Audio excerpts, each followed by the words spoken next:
sampai sekarang orang mengatakan cebong, orang mengatakan kampret, ada mengatakan kampret, kan gitu. Harusnya mulai sejak sekarang ini, mari kita sama-sama hilangkan itu semuanya.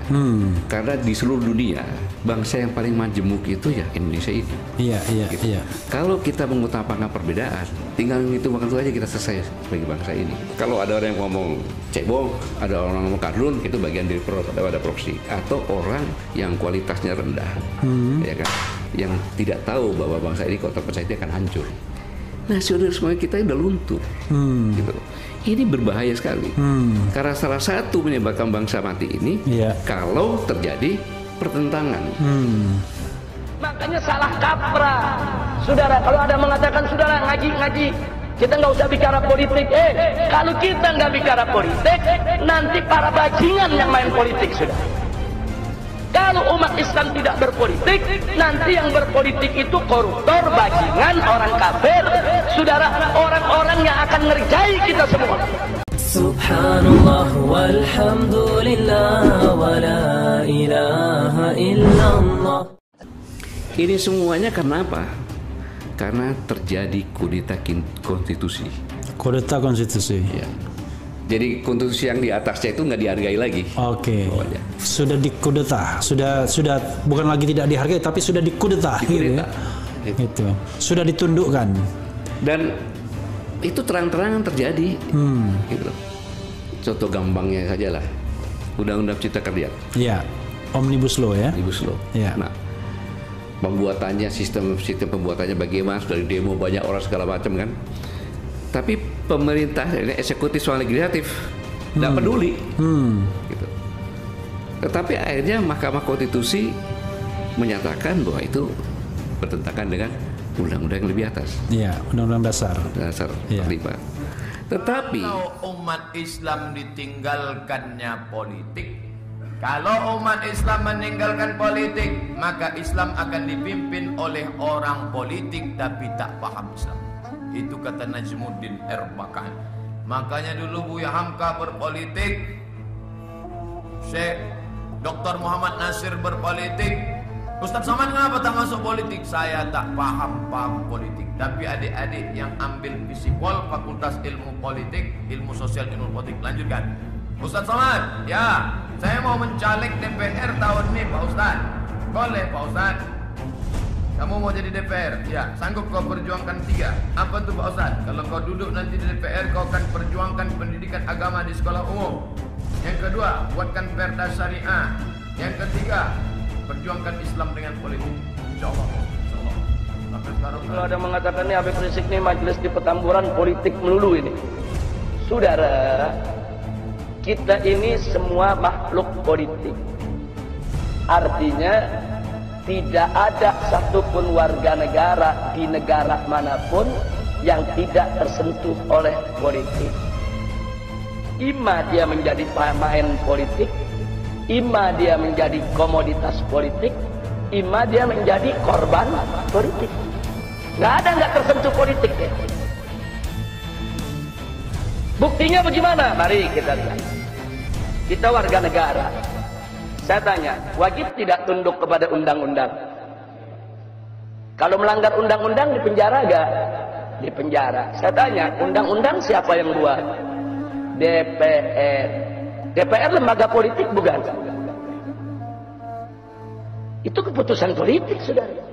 Anggota DPR musyawarah membuat undang-undang, diambil keputusan, undang-undang itu diberlakukan kepada setiap negara. Itu keputusan politik. Jadi siapa bilang kita ini bisa terlepas dari politik? Nggak bisa, saudara. Makanya salah kaprah, saudara. Kalau ada mengatakan saudara ngaji, kita nggak usah bicara politik. Kalau kita nggak bicara politik, nanti para bajingan yang main politik, saudara. Kalau umat Islam tidak berpolitik, nanti yang berpolitik itu koruptor, bajingan, orang kafir, saudara, orang-orang yang akan ngerjai kita semua. Nggak bisa. Sekarang umat Islam jangan berpolitik, umat Islam jangan bicara politik. Akhirnya umat Islam pada bodoh soal politik, saudara. Kiai nggak ada mendekat ke politik, habaib nggak ada mendekat ke politik. Akhirnya yang masuk ke jurang politik hanya para bajingan, para penjahat, saudara. Mereka yang tidak menjalankan ajaran agama, akhirnya mereka yang buat undang-undang, mereka yang buat keputusan, mereka yang buat aturan, kita yang mesti melaksanakan. Jangan, kalau kita nggak mau berpolitik praktis, silakan. Tapi jangan sampai mengatakan, saya nggak mau bicara politik sama sekali. Nggak boleh, saudara. Nggak boleh. Kalau Anda tidak berpolitik, saudara, Anda akan jadi komoditas politik. Berapa banyak majelis-majelis taklim menjadi komoditas politik, saudara? Hanya dijadikan sekrup oleh partai politik. Begitu lagi pilpres, begitu lagi pilkada, bantuan diberikan ke berbagai macam majelis-majelis taklim untuk dukung calon ini, dukung calon itu, dukung partai ini, dukung partai itu. Itu namanya komoditas politik. Hanya diperalat kok, cuma dijadikan sekrup kok. Tanpa majelis-majelis taklim tadi, saudara, kau punya hak untuk menentukan siapa calonnya. Cuma dijadikan sekrup untuk memperkuat orang lain. Maka itu kita katakan di sini khususnya kepada generasi muda yang punya bakat politik, masuk politik. Tapi ingat, kalau Anda mau jadi politisi, kalau Anda mau jadi pemimpin di negeri ini, dari mulai Anda muda, dari mulai sekarang, jangan melakukan suatu pekerjaan yang akan menyulitkan Anda di masa depan. Jangan mencuri, jangan berzina, jangan menenggak minuman keras. Saudara, jangan berbuat yang asusila. Ini anak-anak muda, subhanul yawm rijalul ghad, pemuda hari ini, pemimpin di hari yang akan datang. Kalau hari ini Anda melakukan tindakan-tindakan asusila, tindakan-tindakan amoral, itu akan terus melekat sampai Anda dewasa nanti. Dan bahaya kalau Anda punya segudang kekurangan, segudang celah, segudang kejahatan, jangan terjun di politik. Berbahaya. Kenapa? Sebab kejahatan Anda, kebejakan Anda, keburukan Anda akan dijadikan alat oleh musuh untuk memeras Anda. Itu akan terjadi pemerasan politik. Bikin undang-undang macam ini ya. Kalau kau nggak setuju, ini nanti kejahatanmu kami ungkap. Bikin aturan seperti ini ya. Kalau kau nggak setuju, ini nanti kebejatanmu akan kami sebarluaskan ke tengah masyarakat. Ini namanya pemerasan politik. Jadi kalau Anda mau jadi pemimpin di negeri ini kayak anak-anak muda, Anda mau jadi anggota dewan, Anda mau jadi menteri, Anda mau jadi presiden, dari sekarang jadilah pemuda yang bersih. Bersih. Bersih akidahnya, bersih syariatnya, bersih akhlaknya. Sehingga begitu ke depan Anda menjadi pemimpin bangsa, tidak ada yang bisa memeras Anda. Nggak ada yang bisa ngancam, nggak ada. Anda bisa dengan bebas mengambil keputusan tanpa ancaman, tanpa pemerasan politik. Nah, ini yang mesti ditanamkan ke anak-anak muda kita. Jangan anak-anak muda kita diajarin dari muda, jangan berpolitik, jauhkan diri dari politik. Nah, kalau anak muda yang bagus pada jauh dari politik, akhirnya main politik narkobais semua. Nah, kalau pecandu narkoba main politik, akhirnya besok ada undang-undang melindungi narkoba.